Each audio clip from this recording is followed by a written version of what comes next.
In this video, we're going to talk about the United States and its role in World War I. So I'm going to start off by disappointing some of you, those of you that are military buffs and love military history. This is more of a social aspect, the causes and effects of us going into the war, and how it really affects American society. So I'm sorry to disappoint. I won't go into too much. I will go into some of it, some information about some of the preparedness and some of the weapons, but other than that, this is going to be just kind of covering how America is really affected by the war itself. So most of you probably remember this from your high school history class, but the war itself starts because of an assassination by the Archduke Franz Ferdinand, Austro-Hungarian Empire, by a Serbian nationalist. And what that sets off is the war itself, where there was a great number of alliances that were connected to different powers in Europe, and that really sets off the war itself. I have another person that likes to connect it almost like a bar fight, you know, and you've got your buddies here and your buddies over here, and one person hits the other, and sooner or later it turns into this massive bar fight. And that's kind of like what, it's simplified, but obviously what happened with World War I. The two different groups of powers were the Allied versus the Central Powers. By the end of the war, it grew into a war with 32 countries involved. Okay, that's what's nicknamed like the Great War itself. Best way to kind of think about what were the causes of it is this acronym called MAIN. Militarism, so the buildups of military. Alliances, just like I mentioned before, the major alliances built between the two of them. Imperialism, which we covered in the last video, and also that was happening, like I mentioned in the last video, all over the world. And nationalism. Nationalism is like extreme pride in your country. So when historians really look at the causes, they think of that, you know, kind of an acronym that way. Okay, so here's a timeline for you, and you're welcome to pause it and really take a look at that timeline because there's quite a bit of detail on here. I did highlight when America entered into the war, and this is obviously, let me move myself out of the way here. This is obviously from an American perspective, right? This is American history class. And so this kind of goes through the events that happened and what really led up, at least to America, why we entered the war itself, which I'll talk about here in just a minute. But as you can tell, America is like shortly really into this war. We declare war on April 6th of 1917, and the war ends, and actually, you know, almost a little over a year later. November 11th, 1918 is when the armistice starts, and the Treaty of Versailles is signed in June. Which we do not sign, and that's a key point too, which I'll talk about here in just a minute. Okay, so like I mentioned, I will talk about some of the technology. So one thing that happens right from the onset of the war is that there were still all these old battle tactics that were in place. But there were new technology that came out with the you know, the Gilded Age and this second industrial revolution that occurs. All these types of new machinery come out. And what happens is you have these old battle tactics, these new technology, and massive casualties occur because of this, okay? By the end of the war, 10 million soldiers die. And there were many men and women, and, you know, there were many people that died that weren't soldiers, right? Many civilians. The other thing we should appreciate this being in the current situation that we're at, an epidemic hit, the Spanish flu, killed 21 million more people. So there were a lot of death and destruction. If you look at like population pyramids from different countries at this time period, you can definitely see the effect that both of these events had on the population and the entire world. Okay, and so like I said, it's nicknamed the Great War. It was supposed to be the war to end all wars. We know that it really didn't, but you know, that's the way that that it was talked about at the time. So I think I've got some images here of some of the different technology that was created. So the tank, of course, this is going to be really important because it breaks the stalemate that occurred between the two sides during trench warfare. So stalemate is when neither side is winning or losing, and so the tanks allowed it. They could actually go over no man's land and places like that, and they kind of broke up the stalemate, up the ante of the war. So the gas mask is obviously created because new gases, poisonous gases were used. And so in response to that, the gas mask is created. Mustard gas is the time period of mustard gas, but other gases too, which is of course illegal in warfare now. And I mentioned before the trenches, right? So it's really difficult for me to describe to you in this segment exactly what it was like to go through trench warfare and to live in the trenches. You know, from what soldiers have talked about, is extreme boredom. There were all kinds of illnesses and bacteria that grew there. Trench foot was a common issue. And like I said, when they built trenches, the area in between was full of all kinds of barbed wire and stuff. You wouldn't go there. It was no man's land. And so, so this becomes like a staple, really, of World War I military. All right, so the United States, from the onset of the war in 1914, most Americans sided with the British. You know, they still had a lot of connections to the British. And so most Americans did side with them, but people did not want to enter into this war, okay? Most of them, you had a lot of pacifists, you had a growing feminist movement that occurs. 1920 is when women get the right to vote, so this is right around that time period that this is all happening. As a matter of fact, in 1914, Wilson issues a neutrality proclamation, and in his second run for president, in his second term, he literally wins the campaign. He kept us out of war. So, I mean, obviously, him winning shows you that most Americans did not want to enter the war, and we tried to remain as neutral as possible for the longest time that we really could at that time. So what changed with that, right? And so a few things kind of happened and changed this. For one thing, Germany was practicing something known as unrestricted submarine warfare. That essentially meant that anything that was in the Atlantic Ocean, anything in the war zone, whether it be a merchant ship, a private ship, another country that wasn't involved, that was a war zone, and it would blow anything up. Okay, their thought behind it was that they could be carrying all kinds of things to help the Allies, and so it was okay for them to do that. Okay, they were seen very villainously this way, and they're going to pay the price in the Treaty of Versailles for sure. But this is what they did, and so with that, there was a ship, a British ship called Lusitania, and it was sunk by the German U-boats. 124 Americans died. Okay, with this, the Germans signed the Sussex Pledge and promised to stop unrestricted submarine warfare.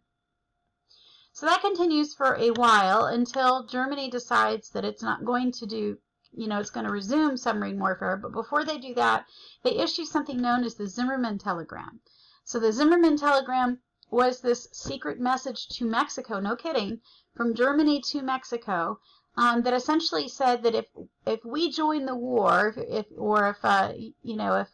Mexico, the United States joins the war, they would invade the United States and make an alliance with Germany. Okay, they wanted to keep America neutral by having that kind of alliance with Mexico, but it gets intercepted, and this angers a lot of Americans. Okay. Another thing contextually to put into play, that in 1917 the Communist Revolution occurs, the Bolshevik Revolution in Russia, and when that happens, Russia pulls out of the Allied side and remains out of the war. Okay, so Germans resume unrestricted submarine warfare, and this unrestricted resumption of unrestricted submarine warfare is really what draws America into the war itself. Okay, so even before the United States declares war, when it becomes obvious that this is probably what's going to happen, President Wilson creates something known as the 14 Points. Okay, and this was Wilson's idea of a new world order. What would happen post World War I? Really, this was his input for what he thought should be in the Treaty of Versailles. It's kind of his vision on it. And one of the biggest parts of it is this idea of a League of Nations, nations that would come together and try to iron out decisions and things like that. So he creates this 14 points. War itself is declared on April 6, 1917, like I mentioned before. And America begins training, obviously, after April, training troops. This is where Lackland Air Force Base came to be here in San Antonio. So it became the first training camp here in in the San Antonio area, and that's where most of our Air Force bases and military bases, not Air Force, it wasn't Air Force yet until 1947, but, you know, Army base came to be, really. Okay, so here's like just an image of, and this is obviously not the real 14 points. This is like an abbreviated one explaining what each one of the 14 points was. And the last one is the only one that actually gets put into the Treaty of Versailles. Ironically, this point, the League of Nations, is what keeps America out of signing the Treaty of Versailles. America goes into this reclusive mode between World War I and World War II, didn't want to be involved in another war, and so they refused to sign the Treaty of Versailles, mainly because of Article 9, which included the League of Nations, which ironically was Wilson's idea, but they decided not to sign it nonetheless. Okay, in the war itself, and like I mentioned, this short war for America. This is the summer of 1918. Probably the biggest battle that we were involved in was Meuse-Argonne, or the Battle of Argonne Forest. It was under the direction of a man named John J. Pershing, and that's his image there. And he leads something called the Air Expeditionary Force, which is a joint task force of other countries involved in that too. This really was a turning point battle, and it pushes the Germans back. November 11th of 1918 is the official armistice, the end of the firing of the shots, 11th hour, the 11th minute, on the 11th month, on the 11th day. Okay, this was originally, by the way, where we got Veterans Day. It was Armistice Day at first, but then after there were other wars and other involvement, World War II, Vietnam War, Korean War, things like that, it was changed to Veterans Day. 100,000 Americans had died in the war itself. So what was the United States like within our own boundaries domestically? Well, the United States had really created unprecedented power, the government, over the people. For one thing, they do a conscription, a draft, through something known as the Selective Service Act, where 24 million men from the age of 18 to 40, I believe, would have to register for the draft itself. They also created a War Industries Board that converted peacetime industries like car manufacturers into wartime factories like guns, tanks, airplanes, things like that. Okay, the other thing is they have a massive propaganda campaign, which I'll describe here in just a minute. And one of the things that they ask the United States people to do is to invest in the war so they don't have to increase taxes and things like that. And they do that through Liberty bonds, where you essentially loan money to the United States government and earn interest on it.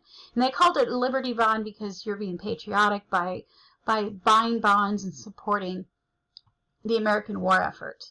Okay. So this is just kind of fun. This is my my great grandfather's World War I draft card, and so you can see, you know, that this is how he had to register to draft, and this is his registration number. This is kind of what it would look like when they had to register to draft. He didn't go to war, but he was registered for the draft. Okay, like I mentioned, they created like a propaganda war, and this was because they wanted to make sure they controlled the communication about what the war efforts was, the goals of the war. Now this is going to be important because it's going to set a precedent for how future American goals are going to be set. So World War II, there was a massive propaganda campaign, and then also during the Cold War. So this is going to be kind of important. There was an organization that was created called CPI, or the Committee on Public Information. They created posters, did silent movies, and the picture that's down there to the right here, this is what we called the 4-Minute Men, and they hired like 775,000 men to literally give 4-minute speeches on whatever the different goal was of that speech. So one might be why you need to register, or why you need to enlist, right? So they wouldn't have to use the draft, right? Another one would be why you should ration food. Another one would be like why you should buy Liberty bonds. So different things that they would do. So all of these different methods they would use to kind of create that idea. So I've got some of the posters that are a little fun to go through and show you here. So like I said, Liberty bonds were a really big thing. They used all kinds of advertising tactics that we see today, you know, fear, patriotism, all kinds of things, right? The Hun was the nickname for the Germans. Beat back the Huns with the Liberty bonds, be patriotic. Here's another one, are you American? Well, if you're American, you can buy a Liberty Bond, right? And so, that, you know, obviously trying to use persuasive tactics. And then, of course, Uncle Sam's I Want You for the U.S. Army. That came out during World War I. And also, you know, emotion, saying, well, Daddy's going to die if you don't buy a Liberty Bond. You know, so different methods and different tactics in order to do that. Okay, so one of the most significant things that happens in the United States during this time is a restriction on civil liberties. Okay, America does this throughout all wars, really. There's always going to be a group or a different way that America is restricting civil liberties. And the Supreme Court has continually upheld this, that it is legal during times of war to restrict civil liberties. So they do this through two things. One is known as the Espionage Act of 1917, and the other is the Sedition Act. So the Espionage Act was you couldn't interfere with the draft, with spying, any kind of obstruction of the war, okay? It was tested in a case known as Schenck versus the United States, and in it, in the Supreme Court decision, they said, it's okay for us to restrict First Amendment if it causes panic. For instance, you know, you can't yell fire in a theater, right? You guys have probably heard that before, and that all comes from that case, the Schenck versus United States case. The Sedition Act, you couldn't say anything disloyal, profane, abusive. This one was probably a little more controversial. 2,000 people are sent to jail because of this. Most famously, a man named Eugene Debs, and actually your book chapter talks a lot about him. He was the leader of the Socialist Party, and he spoke out heavily against this war. He was sent to prison for 10 years for anti-war speech, and actually he ran for president while he was in jail and received like 1 million votes. Okay, kind of interesting, but yes. Okay, the other thing that begins is another association that was actually associated as an anti-immigrant group called the American Protective League, would help the United States government weed out radicals and any kind of critics of the war itself. And so it was like this coercive patriotism. If you don't do this, we're going to tell on you. And in particular, one of the labor unions, the IWW, International Workers of the World, is targeted heavily. And it's targeted because there's, you know, they're usually immigrants. They're unskilled workers. They come from countries that are either anarchist countries or, you know, a lot of political turmoil, or from, you know, remember 1917, the Russian Revolution's happened, and so this scares and freaks everybody out, which I'll talk about here in just a minute. So in particular, they're very heavily targeted during this time. There was also this idea of who should be an American be, right? And there was an immigration commission formed in 1911. They started to reduce the number of immigrants and who they wanted into the country to come in.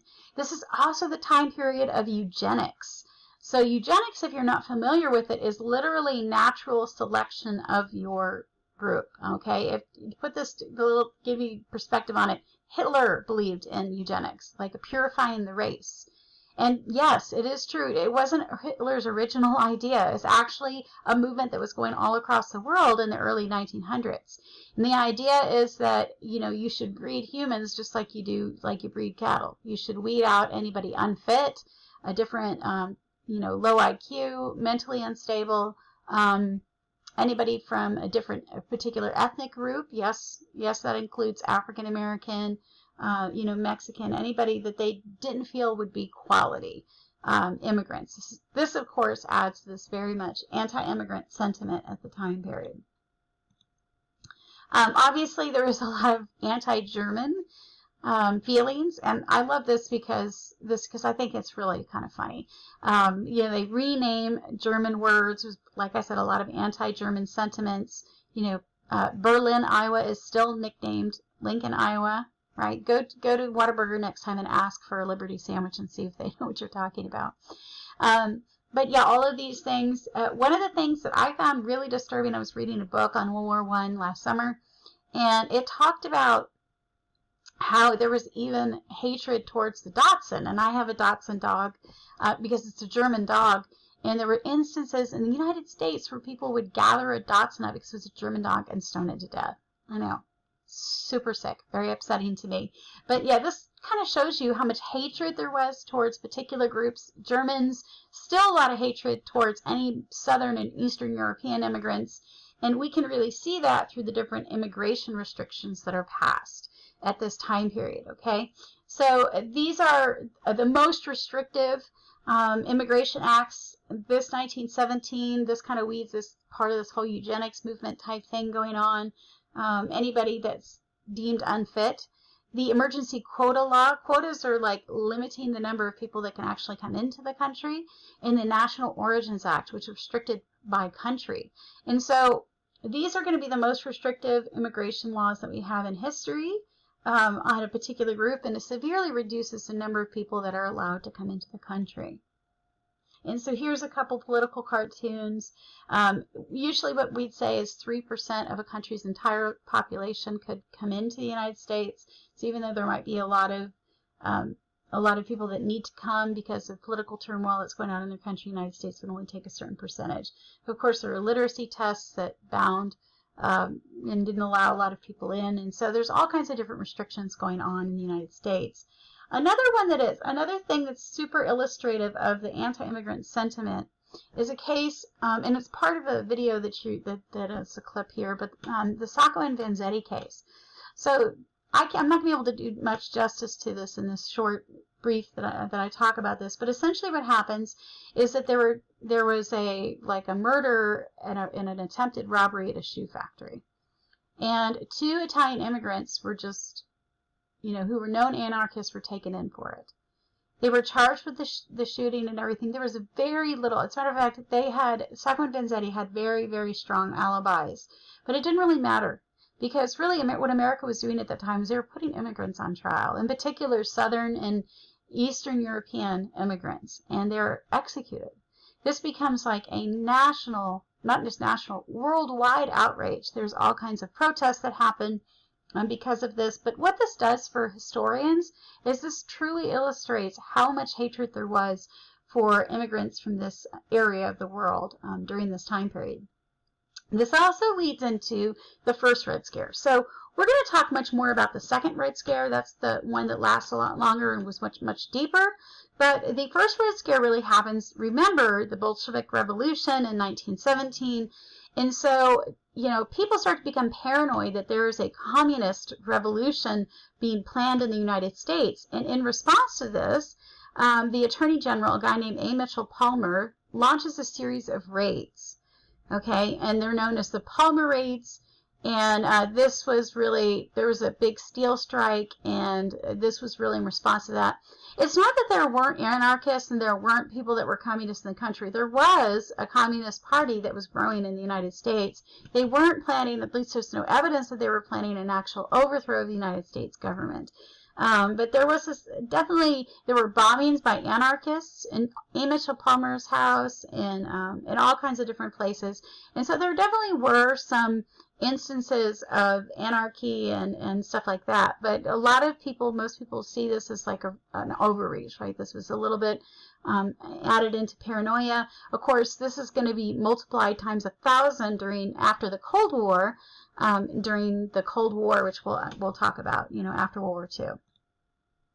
Okay, and last thing is we first get a glimpse of J. Edgar Hoover, who will later become the head of the FBI. It's not created yet, but he is the one that really leads these Palmer raids, and it deports any kind of immigrants that are deemed radicals. And it squashes not only the Socialist Party of the United States, but the IWW is gone after these Palmer raids. And there's a video clip that's in here that goes into much more detail. Next week, we'll talk more about some of the social issues and the 1920s that come out of all of this, what was going on in the United States. But hopefully you enjoyed getting a little bit of background. This is generally an understudied time period in U.S. history, so I love to teach it too. I find it fascinating. But I hope you guys have a great week.